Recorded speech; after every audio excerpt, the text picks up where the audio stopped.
9 octobre 2022, c'est l'heure du 13h dimanche.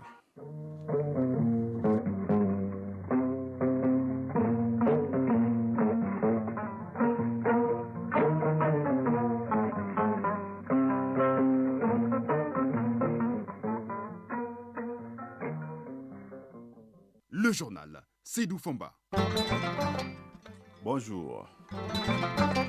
Les Maoulouds célébrés sur toute l'étendue du territoire malien ce dimanche, toute la nuit durant, les fidèles musulmans ont pu assister à des séances de prêche. Aridouma Tina nous en dira plus, ou presque. Il nous en dira tout sur la célébration de cet événement puisqu'il a suivi les choses. Kigali, la capitale du Rwanda, abritera à partir du 11 octobre la 145e Assemblée de l'Union interparlementaire. 178 parlements y prendront part, y compris le Conseil national de transition du Mali, dont une délégation conduite par son président est déjà sur place. Vous en saurez plus avec notre envoyé spécial que nous allons joindre en direct au Séné Tungara. Au Burkina Faso, on connaît la date des assises nationales depuis hier. C'est un décret du capitaine Ibrahim Traoré qui l'a annoncé. Alors, les assises vont s'ouvrir le 14 octobre. On est tenté de croire que le nouveau chef de l'État burkinabé tient une première promesse. Est-ce vraiment le cas? Ibrahim Traoré nous répondra à cette question dans son dossier. Le Tchad, on en parlera avec la fin des travaux du dialogue national inclusif et souverain, c'était hier. Alors, que retenir de ce rendez-vous? On en parlera avec Nouhou Sissoko. Sport, Famourou Djourté sera en direct pour nous faire le tour de l'actualité sportive avec en gros plan le deuxième et dernier tour des préliminaires de la Ligue des champions de la CAF. La santé, on en parlera bien entendu puisque Baraki Sawatara est au rendez-vous et elle reviendra sur le cancer du sein. Auditrices, auditeurs, bienvenue. Je vous l'annonçais dans les titres. La communauté musulmane du Mali a fêté en pompe hier nuit le Mawlud ou l'anniversaire de la naissance du prophète. Les fidèles musulmans, durant une bonne partie de la nuit, ont appris beaucoup à travers des prêches sur la vie du prophète, son parcours et ses miracles, autant de leçons qui invitent les croyants à l'humilité, au pardon, à la justice et à la solidarité. Le ministre des Affaires religieuses, du culte et des coutumes qui a fait le tour de certains lieux de prêche a appelé les fidèles à l'acceptation de soi, à la paix et à la cohésion sociale dans le pays. Retour sur la commémoration de la nuit du Mawlud avec Aridouma Tina. La célébration de l'anniversaire de la naissance du prophète, paix et salut sur lui, est très attendue chaque année par la communauté musulmane. Les fidèles musulmans saisissent cette nuit de ferveur religieuse pour veiller. Ainsi, nous assistons à des rassemblements des croyants dans différents lieux pour magnifier les mérites du Mawlud.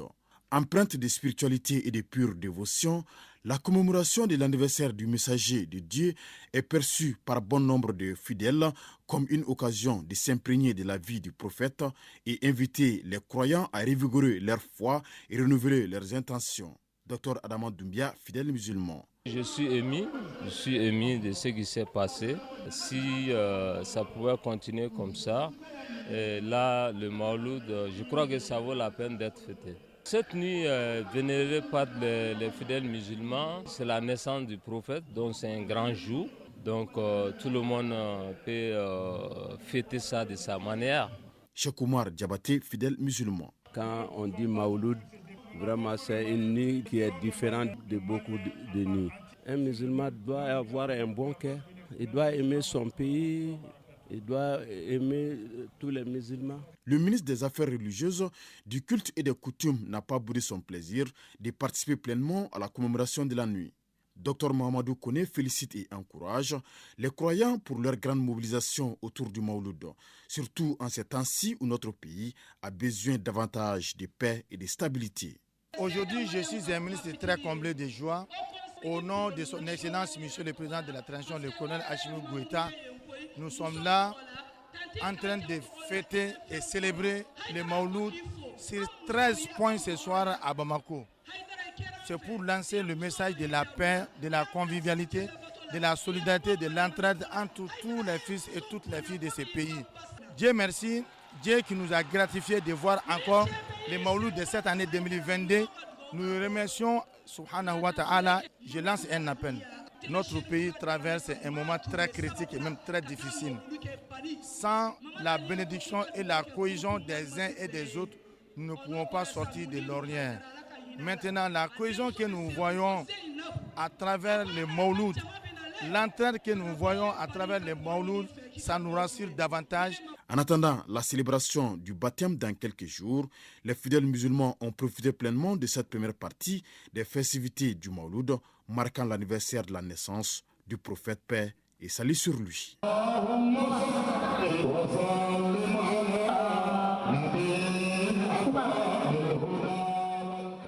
Un reportage signé Aridjouma Tina.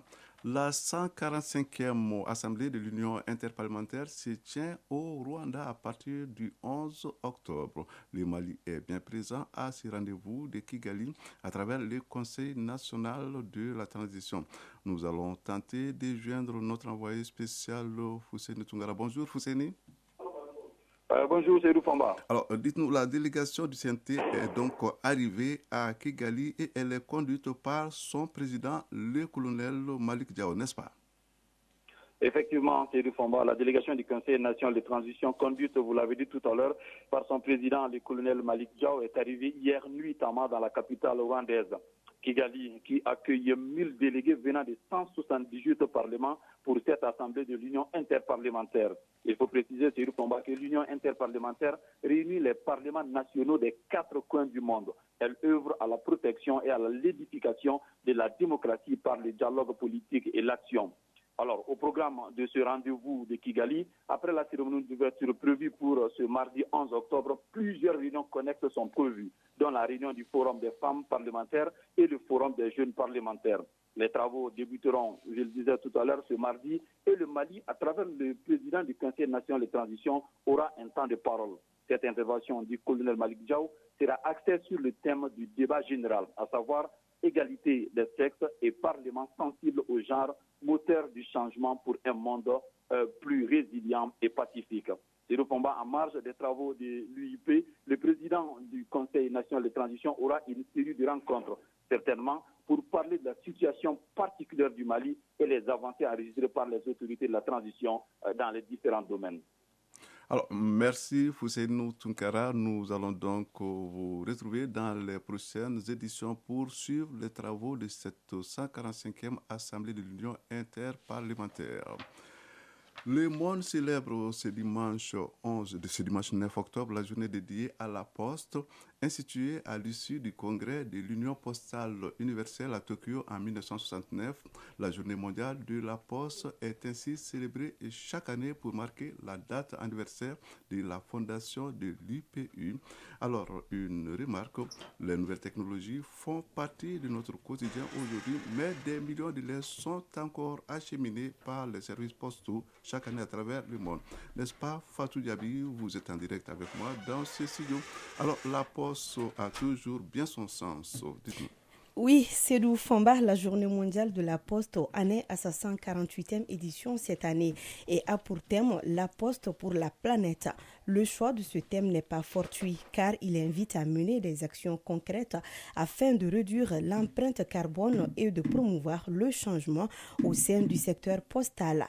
Pour les acteurs internationaux dans ce domaine, les postes restent les mieux placés pour montrer la voie à leurs partenaires sur l'ensemble de la chaîne logistique mondiale. L'une des philosophies de l'UPU est de faire de la Poste un instrument au service de l'humanité pour faciliter la communication entre les citoyens du monde et surtout pour contribuer à offrir ce qu'il y a de meilleur à notre existence. C'est pourquoi cette date anniversaire de la Poste se veut une occasion qui permet non seulement de sensibiliser sur l'importance de la Poste, mais aussi de mettre en lumière tous les efforts qu'elle déploie pour relever les défis. Cette journée célébrée dans plus de 150 pays est mise à profit par de nombreuses postes pour lancer ou promouvoir de nouveaux produits et services postaux. Peut-être que beaucoup ne le savent pas, eh bien les postes permettre à 1,5 milliard de personnes à travers le monde d'accéder à des services financiers de base tels que les paiements, les transferts d'argent et autres. En 2018, le marché mondial des colis est passé d'un peu moins de 450 milliards de dollars américains à plus de 500 milliards en 2020. Pour rappel, le premier document postal connu trouvé en Égypte date de 255 avant Jésus-Christ. Il est important, Seydou Fomba, de signaler bien avant cette date, les services postaux existaient sur presque tous les continents sous la forme de messagers au service des rois et des empereurs. Merci Fatou Diaby. Je rappelle que vous étiez en direct. Dans un instant, nous allons amorcer la page internationale de ce 13 dimanche. Direction d'abord le Burkina Faso où la date des assises nationales est connue depuis hier samedi. Elle s'ouvre le 14 octobre prochain selon un décret signé par le capitaine Ibrahim Traoré, chef de l'État. Ibrahim Traoré est en direct avec moi dans ce studio. Alors, bonjour Ibrahim. Bonjour Seydou Fomba. Question, peut-on dire que le capitaine Traoré tient une première promesse? Si la promesse est une dette, le nouvel homme fort du pays des hommes intègres, le capitaine Ibrahim Traoré, honore un engagement pris le 30 septembre dernier, celui de convoquer des assises nationales devant désigner un nouveau président de la transition du Burkina Faso. Eh bien, ce rendez-vous national réunira les 14 et 15 octobre prochains toutes les couches socio-professionnelles du pays. Le but de l'exercice est d'abord de se pencher sur la rédaction et l'adoption d'une nouvelle charte de la transition, laquelle devra définir les organes de la transition et leur composition. Mais le point d'orgue de ces assises nationales sera sans aucun doute la désignation du nouveau chef de l'État. Celui-ci doit rester aux commandes jusqu'aux prochaines élections théoriquement prévues en 2024. On se rappelle, Seydou Fomba, le capitaine Ibrahim Traoré avait indiqué il y a quelques jours qu'il fallait aller vite car, dit-il, tout est urgent dans le pays. Le 5 octobre dernier, il a été officiellement désigné chef de l'État avec l'adoption d'un acte fondamental. Lors de sa prise de pouvoir, le capitaine Traoré avait assuré qu'il ne ferait qu'expédier les affaires courantes jusqu'à la désignation d'un nouveau président de la transition, civile ou militaire, par des assises nationales. Assises, vous l'avez dit, qui s'ouvrent le 14 octobre prochain à Ouagadougou, la capitale. Nous restons avec vous, Ibrahim Traoré, pour nous intéresser encore au Burkina Faso où ont eu lieu hier donc les obsèques des 27 soldats tués le 26 septembre dernier lors d'une attaque terroriste. C'était en présence du chef de l'État, le capitaine Ibrahim Traoré, n'est-ce pas? Tout à fait, Seydou Fomba, unis dans la douleur, les Burkinabés rendent l'ultime hommage aux 27 soldats tombés sous les balles assassines des terroristes à Gazkendi. Ces soldats ont été tués alors qu'ils escortaient un convoi de ravitaillement de la ville de Djibo le 26 septembre dernier. Les 27 soldats reposent pour l'éternité au cimetière municipal de Gouguin. Des centaines de personnes se sont donc déplacées pour rendre un dernier hommage à ces soldats morts au combat. Mais avant leur inhumation, ils ont eu droit à une cérémonie militaire en présence du chef de l'État, le capitaine Ibrahim Traoré, et du chef d'état-major général des armées. Les 27 soldats ont reçu à titre posthume la médaille d'or militaire. Au-delà de la peine, les familles éplorées saluent les sacrifices de ces dignes fils du pays. Mais elles attendent des mesures fortes afin que le Burkina Faso ne revive plus une telle situation. Selon un proche de l'une des victimes, je cite, « On espère que c'est la dernière fois qu'on enterre nos jeunes militaires ». Fin de citation. Un message auquel les nouvelles autorités du pays seront certainement sensibles. Si l'on en croit la première déclaration du capitaine Ibrahim Traoré, selon laquelle il dit ne plus intéressé par la gestion du pouvoir politique. Son objectif, assure-t-il, est de se retrouver sur le terrain avec ses hommes pour la reconquête de localités sous contrôle des groupes terroristes, comme disent les Anglais. Seydou Fomba, wait and see. Merci, Ibrahim Traoré. Au Tchad, fin hier des travaux du dialogue national inclusif et souverain ouvert depuis le 20 août dernier. Nous Sissoko, bonjour. Bonjour, c'est vous, Fomba. Alors, vous êtes avec moi également dans ce studio, c'est pour parler de cet événement. Alors, dites-nous, quelles sont les résolutions phares et les principales annonces issues de ce dialogue national inclusif et souverain tenu à N'Djamena? Parmi les résolutions, l'ancien chef de l'opposition Saleh Kebzabo annonce que le Conseil militaire de transition, le groupe de 15 généraux qui dirige le pays depuis 18 mois, est dissous, désignant par la même occasion Mohamed Idriss Déby Itno comme président de la transition. Parmi les principales annonces, la modification de la charte de la transition pour notamment augmenter le nombre de membres du Conseil national de transition, le Parlement provisoire dans son allocution, Mohamed Idriss Déby Itno a appelé les mouvements politico-militaires non signataires de l'accord de Doha à faire le choix de la paix et de la concorde nationale. Et pour preuve de sa bonne foi, il a promis de libérer tous les prisonniers de guerre. Il a également tendu la main aux partis politiques et à la société civile qui ont boycotté ou claqué la porte de ces assises dites de la refondation du Tchad. Le général Mohamed Idriss a réitéré son engagement de ne pas se présenter aux premières élections post-transition et de mettre en œuvre les résolutions du dialogue national. Elle reste le plus dur pour plusieurs Tchadiens, traduire dans les faits toutes ces belles promesses. Il redoute aussi que ce dialogue ne soit pas une grande messe de plus. Avant de vous laisser aller, Nuhu, dites-nous comment réagit la classe politique tchadienne au terme de ce dialogue. Pour nous, le gain politique est d'avoir obtenu que la question sur la forme de l'État soit soumise à un référendum, explique Dr Nasra Dimasenga, un chef de parti qui a participé au dialogue. Cependant, il déplore que la réforme de l'armée, un des sujets majeurs qui devrait être au centre des débats, n'a pas été suffisamment abordé. Un autre président de parti ayant pris part aux travaux regrette, lui, l'absence de débat de fond sur le vivre ensemble. Le Tchad est en crise depuis 1963 et il y a eu beaucoup de crimes non élucidés. L'occasion était indiquée pour mettre en place une justice transitionnelle afin de jeter de nouvelles bases, mais nous l'avons raté, s'est-il désolé. Seydou Fomba, pour Max Kemkoy, dont le parti n'a pas assisté aux travaux du dialogue, les conclusions reflètent ce qu'il craignait, une entreprise de légitimation d'un pouvoir qui n'était pas confortable, estime-t-il. Merci, Nuhu Sissoko. Allons à présent en France. La chef du gouvernement français, Elisabeth Borne, et une importante délégation de 16 ministres sont en Algérie pour une visite de 2 jours.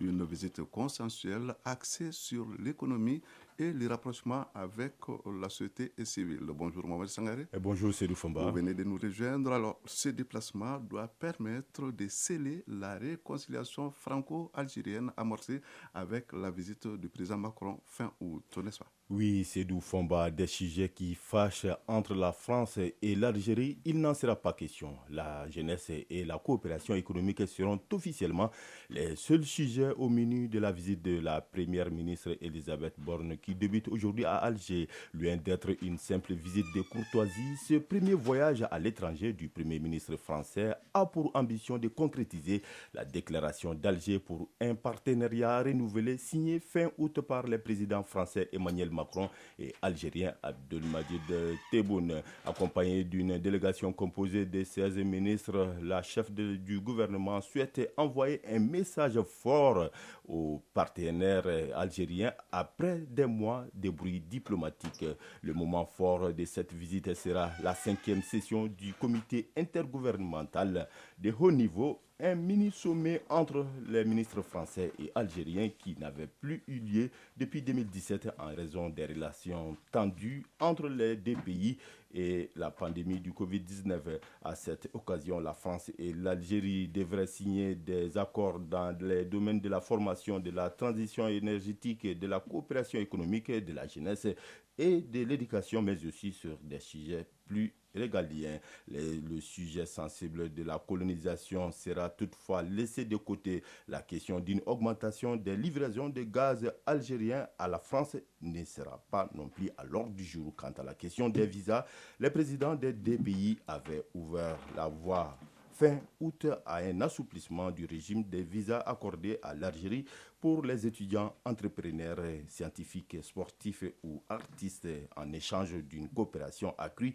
d'Alger dans la lutte contre l'immigration illégale. Mais les discussions n'ont pas encore abouti. Seydou Fomba. Merci Mohamed Sangaré pour toutes ces précisions, des précisions qui mettent un terme à la page internationale de ce journal. Après l'actualité internationale, place au sport.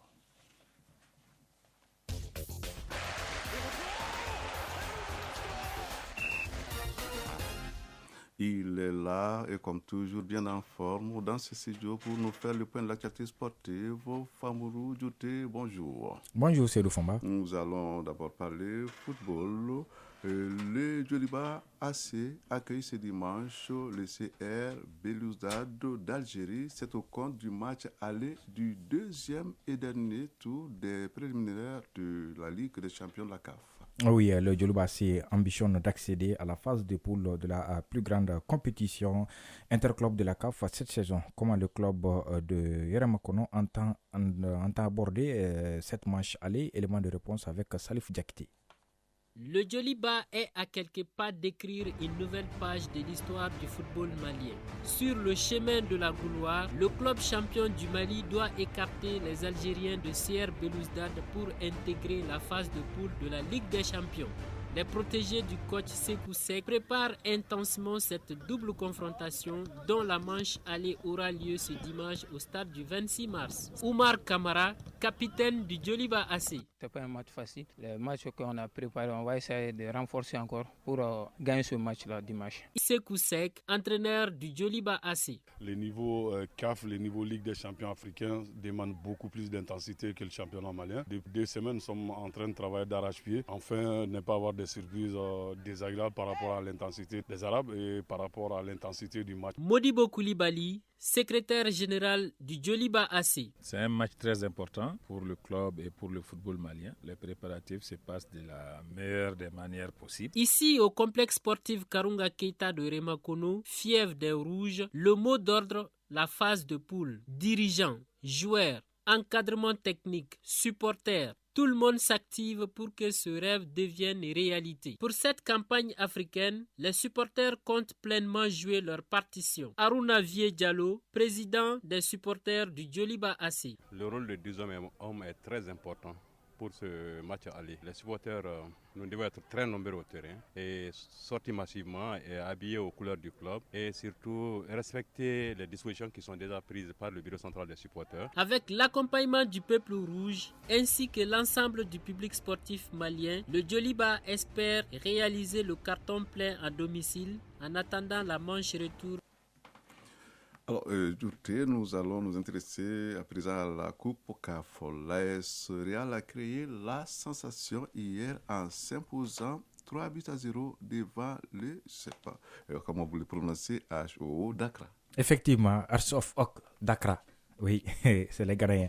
L'AS Real de Bamako a battu Airsoft Ok Dakar 3-0 ce samedi soir à la faveur de la manche aller du deuxième tour de la CAF. Un résultat qui met le représentant malien en pole position pour la qualification au tour de cadrage. Au stade du 26 mars, les réalistes ont livré une belle prestation conclue par un réalisme sans faille. Chaka Sidibé a ouvert le score à la 12e minute. Ensuite, sur un coup franc du même Chaka Sidibé, un joueur ghanéen détourne le ballon dans ses propres filets pour le 2-0 du Real. Donc, l'auteur du deuxième but de l'AS Real n'est ni Ismaël Bamba, comme on l'avait dit ce matin, ni Chaka Sidibé. À la 75e minute, Cheikhne Diakité parachève le festival offensif des Scorpions. Score final 3-0 pour l'AS Real. En attendant la manche retour, le dimanche 16 octobre prochain à Accra, les Noirs et Blancs de l'AS Real ont déjà un pied et demi au tour de cadrage. Alors, je retiendrai qu'en abréviation, Heart of Horse, ça donne HOO. Effectivement. Voilà. Donc, nous allons continuer. Les affiches des finales de la Coupe du Mali de basketball 2022 sont connues et c'est depuis hier. Oui, les favoris ont répondu présent. Chez les messieurs, la finale opposera le Stade malien de Bamako et l'AS Mandé. Du côté des dames, elle mettra aux prises l'AS Police et le Stade malien de Bamako. En demi-finale des hommes, le Stade malien et l'AS Mandé ont gagné respectivement contre l'AS Real et le Djoliba AC 91-34 et 72-48. Chez les femmes, l'AS Police, championne du Mali en titre, a battu 101-68 l'USFAS et le Stade malien a pris le meilleur sur l'AS Real 75-45. Le Stade malien homme a l'occasion de réaliser le doublé Coupe Championnat, tout comme l'AS Police Dame, alors que l'AS Mandé homme et le Stade malien Dame ont une chance de sauver leur saison avec le trophée de la Dame Coupe du Mali de basketball. Pour l'instant, la date des finales n'est pas encore fixée. Nous allons nous rendre au Cameroun. C'est pour parler de cyclisme, la 22e édition du Grand Prix cycliste Chantal Bia connaît donc son lauréat. Oui, le cycliste français c'était sacré meilleur jeune a terminé la course avec une avance d'1 minute 25 secondes sur ses dauphins. Il s'agit bien d'Axel Telandier. C'était lui ou le tenant du titre Lukas Kubis. Et ce samedi 8 octobre, Axel Telandier a été plus fort que le Slovaque. Le Français remporte pour la première fois le Grand Prix cycliste Chantal Biya. Arrivé 4e l'année dernière, le coureur de 23 ans a attendu la dernière étape de la compétition pour s'adjuger le maillot jaune. Une consécration pour celui qui a également remporté le prix du meilleur jeune au classement par points. Ainsi, voici le tableau des récompenses. Vainqueur Axel Telandier, France, meilleur jeune Axel Telandier encore, meilleur grimpeur Azidine Lagab d'Algérie, meilleur Camerounais Clovis Absolo et meilleure équipe Algérie. Je rappelle que le Mali était également représenté par une équipe de 5 coureurs. D'autres nouvelles sportives ajoutées? C'est l'essentiel. Alors, merci Famourou Djouté pour toutes ces informations. Radio Mali, 13h passées les 26 minutes. Après le sport, la santé. Focus santé. Nous sommes au mois d'octobre et c'est le mois consacré à la lutte contre le cancer du sein. Appelé Octobre Rose, c'est une campagne annuelle qui vise à sensibiliser les femmes à se faire dépister du cancer du sein. Cette maladie reste à ce jour le cancer féminin le plus diagnostiqué partout dans le monde. Pourtant, détecter tôt le cancer du sein se guérit, se soigne dans 90% des cas. Comment reconnaître les symptômes? Quels sont les moyens de prévention de ce cancer? Dans ce numéro de Focus Santé, vous allez entendre des témoignages d'une personne atteinte et les conseils d'un cancérologue. Focus Santé en rediffusion, c'est une réalisation de Barak Sawatara. Il y a 4 ans, Kamisa Konaté apprenait une nouvelle qui allait bouleverser sa vie pour toujours. J'avais une boule au niveau de mon sein.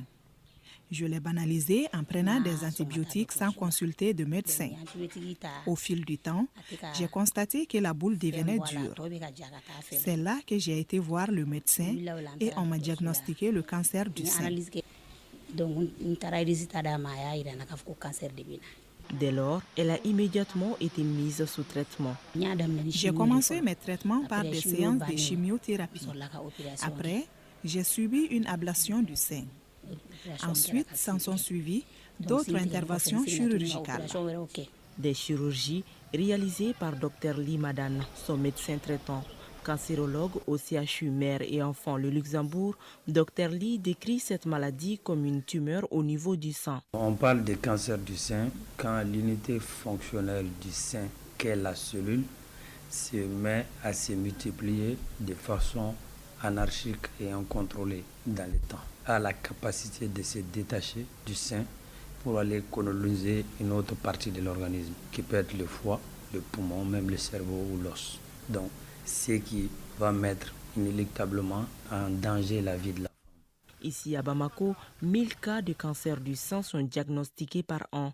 Pour le moment, ces causes réelles ne sont pas connues, mais il existe des facteurs de risque qui peuvent être modifiables ou non modifiables. Facteurs non modifiables, le premier c'est l'âge.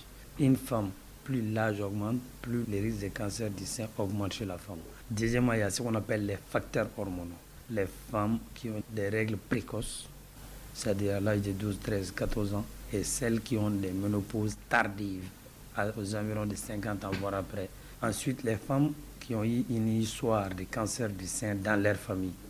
Une femme dont la maman a fait un cancer du sein, ou sa grand-mère, les liens de sang direct, ou sa cousine, ou sa tante, son risque de développer un cancer du sein aussi est élevé.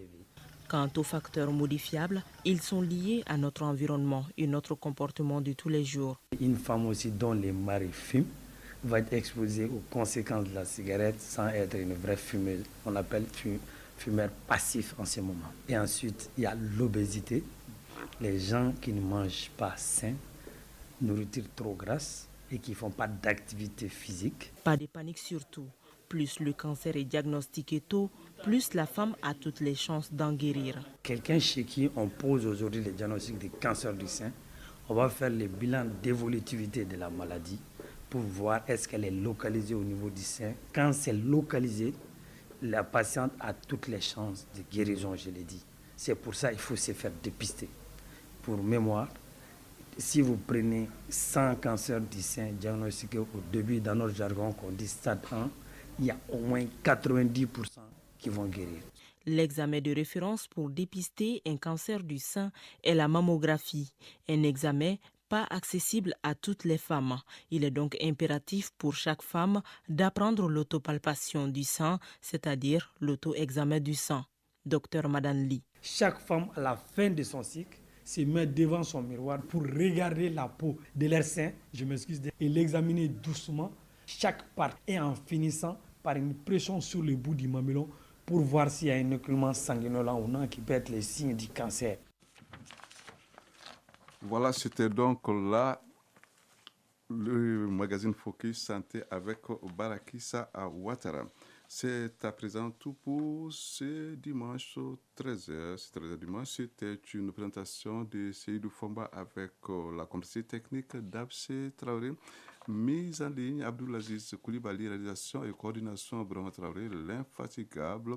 Avant de nous quitter, je vous rappelle que vous pourrez suivre juste après donc ce journal, votre émission Rétro 7, c'est avec Famourou Djouté. Merci, au revoir.